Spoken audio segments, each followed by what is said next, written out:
అయితే పెద్ద మిస్టేక్ చేశాను. పెద్ద అంటే పెద్దది కాదండి, చిన్నదే. కానీ మెమరీ అయితే మిస్ అయిపోయింది. అది ఎందుకనేది వీడియో చివరిదాకా చూస్తే మీకే తెలుస్తుంది. మా ఊర్లో నూకాతల్లి గుడిలోని అదే పీఠం దగ్గర విడుమలయ్యాయి అయ్యాయి కదండి. అందరూ తల్లి దగ్గర కానీ హోమం దగ్గర కానీ ఫోటో తీసుకున్నారు. మేమైతే అస్సలు తీసుకోలేదు. అది అప్పుడు నేను అబ్జర్వ్ చేయలేదు.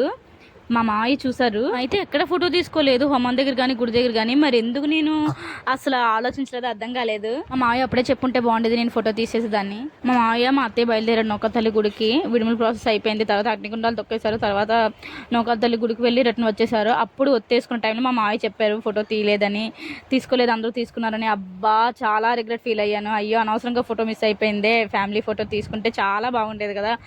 ఏం చేస్తాం, వీడియోలో కూడా మొత్తం కవర్ కాలేదు. మా మామయ్య మిస్ అయ్యారు, పిల్లలు కూడా సరిగ్గా పడలేదన్నమాట. మాలు విప్పేసిన తర్వాత అక్కడ నుంచి నెయ్యి బియ్యం తీసుకొచ్చారు. ఆ బియ్యం తోటి పరవాన్నం చేసి ఆ నెయ్యితోటి దీపం వెలిగించాము. దాన్నే మేము ఒత్తేయడం అంటాము.